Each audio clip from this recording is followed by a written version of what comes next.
بسم اللہ الرحمن الرحیم۔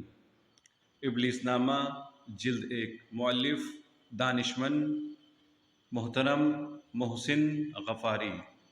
ٹاپک 60، شادی سے شیطان کی نفرت۔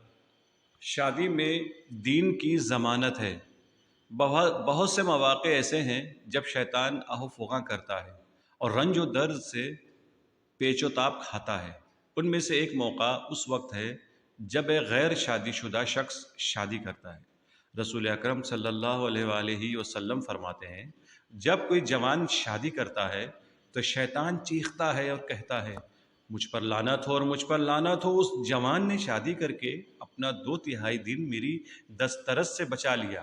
اس کے بعد حضرت فرماتے ہیں، ایسے بندے کو اپنے 1/3 باقی ماندہ دین کی حفاظت کرنا چاہیے۔ ایک دوسری روایت میں حضرت علی علیہ السلام نے فرمایا، اگر کوئی شخص جوانی میں شادی کرتا ہے تو شیطان چیختا ہے اور کہتا ہے، مجھ پر لعنت ہو، مجھ پر لعنت ہو، اس جوان نے اپنا دین میرے شر سے بچا لیا۔ ٹاپک 61، شیطان اور شادی کا عہد و پیمان۔ شادی شدہ و غیر شادی شدہ۔ شیطان تمام حلال چیزوں سے بیزار اور متنفر ہے۔ یہی وجہ ہے کہ جب کوئی شخص دین کے احکام کی پیروی کرتے ہوئے کوئی کام انجام دیتا ہے تو شیطان کی داد و فریاد بلند ہو جاتی ہے، وہ اپنے سر پر پتھر مارتا ہے۔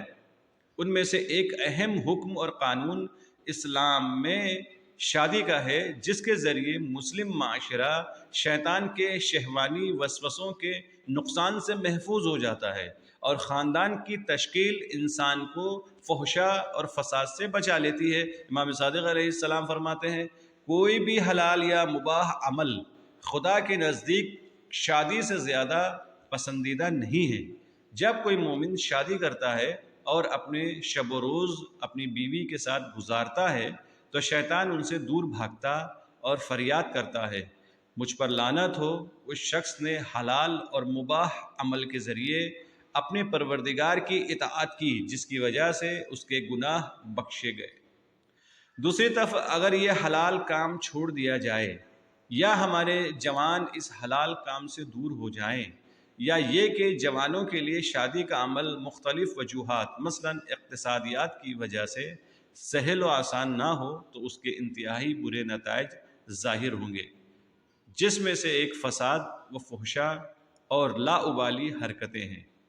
لہٰذا انفرادی اور اجتماعی عمل کے یہی برے نتائج و آثار ہیں جسے شیطان پسند کرتا ہے، وہ اسی کے ذریعے سے مسلم معاشرے کو معصیت و شہوت رانی کے دلدل میں دھسانا چاہتا ہے، اور اس کام کے لیے غیر شادی شدہ افراد یا وہ لوگ جو گھر بسانا نہیں چاہتے ہیں یا پھر جو شادی کر نہیں سکتے نشانہ قرار پاتے ہیں۔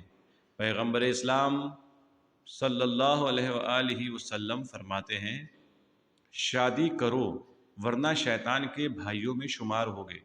دوسری روایت میں حضرت نے فرمایا، لوگوں میں سب سے بدتر افراد غیر شادی شدہ ہیں، اور جو لوگ شادی نہیں کرتے اس سے دوری اختیار کرتے ہیں، وہ شیطان کے بھائی ہیں۔ ٹاپک 62، شیطان کی خوشحالی، میاں بیوی کی لڑائی۔ سید نعمت اللہ جزائری کہتے ہیں، جس وقت میاں بیوی میں لڑائی جھگڑا ہوتا ہے، شیاطین اس گھر کے چاروں طرف جمع ہو کر خوب خوشیاں مناتے ہیں اور کہتے ہیں، جو ہمیں خوش کرے وہ ہمیشہ خوش و خرم رہے۔ لیکن جب دونوں صلح کر لیتے ہیں تو وہ لوگ برہم ہو کر اس جگہ سے دور چلے جاتے ہیں اور لعنت بھیجتے ہیں اور کہتے ہیں، خدا انہیں غمگین کرے جو ہماری تکلیف اور غصے کا سبب بنتے ہیں۔ ایک خاندان کی مثالی زندگی خلوص، محبت، عشق، صداقت، ایثار اور قربانی میں ہے، جو ایک دوسرے کی نسبت انجام پاتی ہے۔ پیغمبر اسلام صلی اللہ علیہ وآلہ وسلم فرماتے ہیں، میاں بیوی کے درمیان ایسا رابطہ اور اتصال ہوتا ہے جیسا کسی دوسری چیز کے درمیان نہیں پایا جاتا، لیکن ایک اچھی زندگی کے تباہ، تلخ اور ویران ہونے میں ایک دوسرے کو نہ سمجھنے اور بیہودہ جھگڑے اور مار پیٹ کا عنصر کار فرما ہوتا ہے۔ حضرت فرماتے ہیں کیا یہ ممکن ہے کوئی اپنی بیوی کو مارے پیٹے اس کے بعد اس سے ہنسنے اور ایک تکیے پر لیٹنے کے لیے کہے؟ ٹاپک 63، شادی کی تقریب میں شیطان کی حاضری، ناچ گانا۔ ابو الحارث اوسی حکایت کرتے ہیں کہ ایک رات شیطان ملعون کو خواب میں دیکھا جو ایک چھت کے اوپر کھڑا ہے اور ایک گروہ اس کے داہنے اور دوسرا اس کے بائیں جانب کھڑا ہے، اور میں خود دوسری چھت پر ہوں۔ میں نے ان کے ظاہر کا بغور مطالعہ کیا، دیکھا وہ بہترین رنگ برنگے لباس اس طرح پہنے ہوئے ہے جیسے لوگ شادی وغیرہ کے جشن میں زیب تن کرتے ہیں۔ اس کے بعد شیطان نے اپنے قریب کھڑے لوگوں سے کہا ان سے کہہ دو گائیں بجائیں۔ شیطان کے حکم سے گروہ نے گانا بجانا شروع کیا اور میں اسے سننے میں اتنا محو ہو گیا کہ قریب تھا کہ زمین پر گر پڑوں۔ تھوڑی دیر کے بعد شیطان نے ناچنے کا حکم دیا اور وہ لوگ ایسا ناچے کہ میں نے اپنی زندگی میں اتنا اچھا ناچ دیکھا ہی نہ تھا۔ وہ لوگ ناچ ہی رہے تھے کہ شیطان میری طرف متوجہ ہوا اور کہا اے ابا حارث، مجھے تمہارے دل تک رسائی کے لیے کوئی حربہ نہ ملا سوائے ناچ گانے اور تھرکنے کے۔ پیغمبر اسلام فرماتے ہیں سب سے پہلے جس نے نوحہ سرائی کی ہے اور ناچا گایا ہے وہ ابلیس تھا۔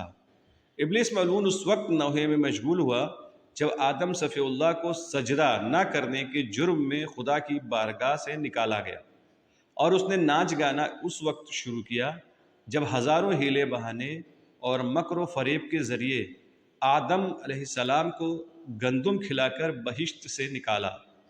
شادی بیاہ کی اکثر محفلوں میں بعض لوگ ایک رات کی جھوٹی لذت حاصل کرنے کے لیے اپنے دل و دماغ کو ہر حرام کے لیے آزاد چھوڑ دیتے ہیں اور کسی طرح کی رعایت نہیں کرتے اور کہتے ہیں شادی کی رات ہے، اس میں خوش ہونا چاہیے۔ ایک رات کی بات ہے، یہ گھڑی بار بار نہیں آتی، جبکہ ایسے وقت میں اگر مذہبی نشست رکھی جائے تو اس میں فرشتے حاضر ہوتے ہیں، ورنہ دوسری صورت میں ایک رات کے ناجائز جشن کے بعد مشکلات ایجاد کرنے والی ہزار راتیں آئیں گی۔ رسول اکرم صلی اللہ علیہ وآلہ وسلم فرماتے ہیں جب شادی کی محفل میں بلایا جائے تو عجلت نہ کرو بلکہ اس میں تھوڑا دیر سے جاؤ، کیونکہ شادی کی بزم انسان کو دنیا میں محو کر دیتی ہے، آدمی کو غافل کر کے دنیا کا دیوانہ بنا دیتی ہے۔ اس کے برخلاف جب تشیع جنازہ میں بلایا جائے تو بہت جلدی جاؤ، کیونکہ وہاں کی شرکت آخرت کی یاد دہانی کا سبب بنتی ہے اور انسان کو ہوشیار کر کے آخرت کی طرف رغبت دلاتی ہے۔ ہاں کیوں نہ ہو، حضرت جانتے ہیں کہ یہ غافل انسان ایک لحظے کے جھوٹے عشق و عیش کے لیے اپنی دنیا و آخرت کو ویران کرنے پر تیار ہو جاتا ہے، لہٰذا آپ سوگوار محفل میں شرکت کو جشن شادی کی شرکت پر مقدم فرماتے ہیں اور عشق کے گھر کے بجائے آخرت کو آباد کرتے ہیں، تاکہ انسان غفلت کو ترک کر کے جاویدانی بزم کی رونق کے لیے کوشاں رہے اور اس دنیا کی چند روزہ لذتوں سے دھوکہ نہ کھائے، جبکہ انسان اس دنیا کی لذتوں سے صحیح اور جائز طور پر استفادہ کر سکتا ہے، کیونکہ خدا نے انسان کی زندگی کے تمام اسباب و امور کو خوش بختی اور سعادت کے ساتھ رکھا، جس کا نتیجہ آخرت کی سعادت و خوش نصیبی ہے۔ اعور وہ ہے جو صرف زبان حال کو دیکھتا ہے اور بس اور چوپایوں کی طرح اپنے انجام اور نتائج کی دریافت سے غافل ہے۔ ٹاپک 64، ناچ گانے کے اثرات، بے شرمی اور غیرتی۔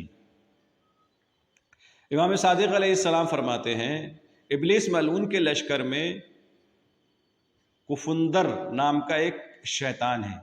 جب ایک گھر سے 40 دن گانے بجانے کی آواز آتی ہے اور لوگ وہاں آمد و رفت رکھتے ہیں تو یہ شیطان صاحب خانہ کے بدن میں پھونکتا ہے، جس کی وجہ سے اس کی غیرت ختم ہو جاتی ہے، یہاں تک کہ اگر اس کی ناموس سے کھلواڑ کیا جائے تو بھی اس پر کچھ اثر نہیں ہوتا۔